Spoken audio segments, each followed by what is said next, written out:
கண்டனுக்கு பட்டத்து இளவரசராக முடிசூட்ட ஏற்பாடு செய்திருக்கிறேன். அப்பொழுதுதான் சிறிது காலத்திற்கு பிறகு அவர் மன்னராக அரியணை ஏற ஏதுவாக இருக்கும்.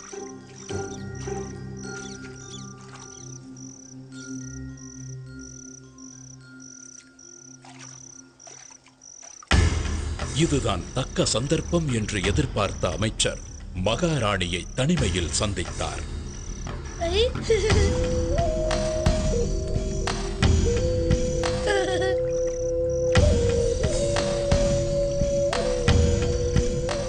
வணங்குகிறேன் மகாராணி. என்ன அமைச்சரே இந்த நேரத்தில்? தங்கள் அனுமதியின்றி அந்தப்புரத்திற்கு வந்தமைக்கு என்னை மன்னிக்க வேண்டுகிறேன். விஷயம் சற்று விபரீதமானது. அதனால்தான் இந்த நேரத்தில் இங்கு வரவேண்டியதாயிற்று. இருக்கட்டும், அப்படி என்ன விஷயம் அமைச்சரே? சில காலமாக தங்கள் மனதை உறுத்திக் கொண்டிருக்கும் சங்கடத்தை நான் அறிவேன். இனி இந்த ராஜ்யத்தை ஆள்வதற்கு உங்களுக்கென்று பிறந்த மகன்தானே உண்மையான அரச வாரிசு. அவனை அன்றி வேறு யாரும் உரிமை கொள்வது என்ன நியாயம்? ஜாக்கிரதையாக இருந்து கொள்ளுங்கள். நான் வருகிறேன் மகாராணி. 12 வருடங்கள் வளர்த்த பாசமெல்லாம் எங்கோ போய்விட தனக்கு பிறந்த மகனான ராஜராஜனுடன் ஒன்றி போய்விட்டார் மகாராணி கோப்பெருந்தேவி. தம்பி,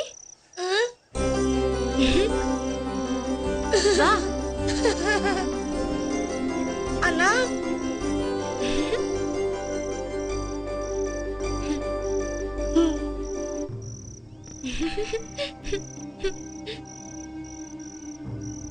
ஐயப்பன் அரசனானால் நாட்டு மக்கள் என்ன என்ன சொல்லுவார்கள்? சொந்த மகனிற்கு வளர்ப்பு பிள்ளையை அரியணையில் ஏற்றிய பாதகி என்று ஏச மாட்டார்களா? ஊர் உலகம் என்னை தூற்றாதா? ஆம், இதை இப்படியே விட்டுவிடக்கூடாது. என் மகன்தான் அரசாள வேண்டும். இதை பற்றி மன்னரிடம் பேச வேண்டும். தக்க சமயத்தை எதிர்பார்த்து காத்துக் கொண்டிருந்த மகாராணி ஒரு நாள் மன்னர் ராஜசேகரனிடம் தன் வயிற்றில் பிறக்காத ஐயப்பனுக்கு எப்படி இளவரசராக முடிசூட்டுவது, மாறாக தான் பெற்றெடுத்த மகனான ராஜராஜனுக்கே இளவரசராக முடிசூட்ட வேண்டும் என்று கேட்டார். என்ன உளறுகிறார்? உனக்கென்ன புத்தி பேதளித்து விட்டதா? உன் வயிற்றில் பிறக்காவிட்டாலும் ஐயப்பன் தான் இந்த அரசின் மூத்த வாரிசு. அவன் அரியணை ஏறுவதுதான் நியாயம். மன்னா, மகாராணியின் வேண்டுகோளை மன்னர் ராஜசேகரன் ஏற்காததால் மகாராணியும் அமைச்சரும் ஐயப்பனை அரியணை ஏற விடாமல் தடுக்க அமைச்சரின் யோசனைப்படி அபாயகரமான ஒரு வேலையை ஐயப்பனுக்கு கொடுக்க திட்டமிட்டார்கள்.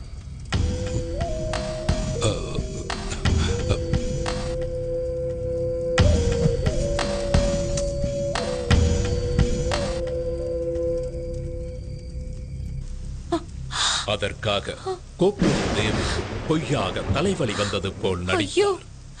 அம்மா, வலி தாங்க முடியவில்லையே. மன்னா, வலி தாங்க முடியவில்லை. வலிக்கின்றது. அரசே, நம் மகாராணிக்கு ஏற்பட்டிருக்கும் இந்த தலைவலியை போக்க புலிப்பாலை கொண்டு வந்தால் மட்டுமே குணப்படுத்த முடியும். அதனுடன் என்னிடம் உள்ள மூலிகைகளை போட்டு நான் ஒரு மருந்து தயாரித்து தருகிறேன். அதுவே குணமடைய செய்யும். அப்படியா? புலிப்பாலை எப்படி பெறுவது? யார் கொண்டு வருவார்கள்?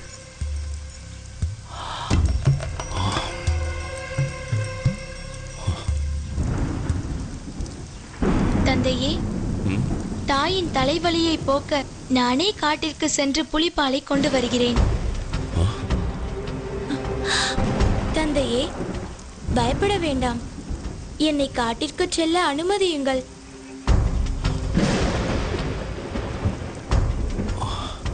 ஐயப்பனின் தெளிவான வார்த்தையிலும் தீர்க்கமான பார்வையிலும் ஒரு தெய்வீக தன்மையை உணர்ந்த பந்தளராஜன் ஐயப்பனை காட்டிற்கு செல்ல அனுமதித்தார்.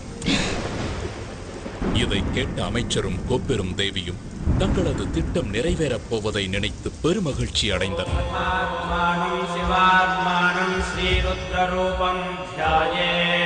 சிவபக்தரான மன்னர் ராஜசேகரன் ஐயப்பனை வழி அனுப்பும் முன் ஈசனை வழிபட்டு முக்கண் தேங்காய் ஒன்றை இறை கடாட்சமாக எடுத்து ஐயப்பன் கொண்டு செல்ல கொடுத்தார்.